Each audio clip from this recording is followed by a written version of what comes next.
This is something that was not really commonly known. As a matter of fact, the term serial killer didn't come about till many, many years later.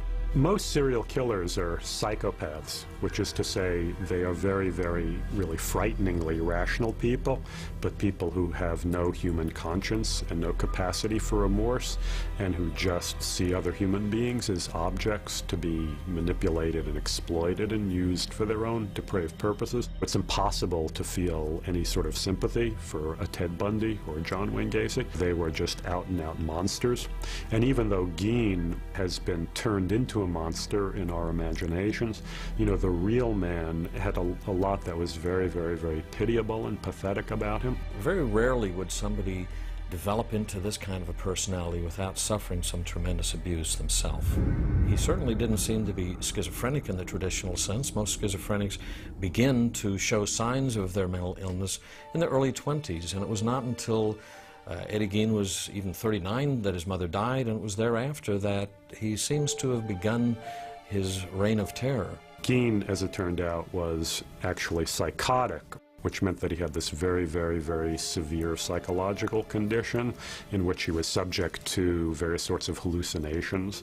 He would see things, he would hear things, he would smell things. We do know that there are certain characteristics that we see in the early childhood development. The failure of the individual to develop through the normal psychosexual stages. There's a little boy in most serial killers who are acting on impulses that civilization is supposed to take care of. We don't do that. Also, there's the fact that I think it's a sexual experience for them. Some men ejaculate while they're killing somebody. And it seems like an extreme way to have that pleasure at the cost of somebody else's life.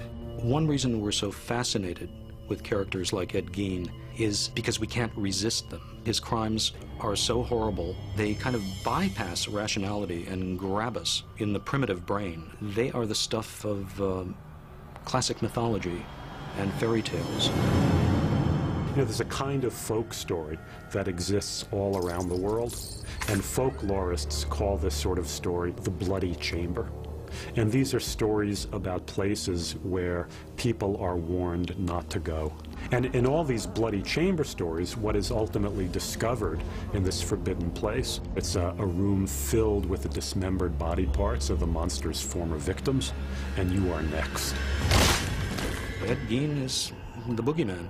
Gein immediately became a kind of figure of legend in folklore, and this took various kinds of forms. It took the form of sick jokes. What's Ed Gein's favorite kind of pastry? You know, ladyfingers. What did Gein say when the sheriff arrested him? Have a heart. Not terribly funny, but, you know, obviously rib ticklers in Wisconsin back in the 1950s. There's something very, very malleable about the Gein story that lends itself to constantly being reinterpreted. If you look at Psycho, you know, Psycho came into being because the horror writer Robert Bloch was living in Wisconsin at the time that the Gein story broke. And in fact, if you read Psycho at one point, after Norman Bates' arrest, people are always comparing him to Ed Gein. Robert Bloch's conception of Norman Bates was much closer to Ed Gein than Hitchcock's conception.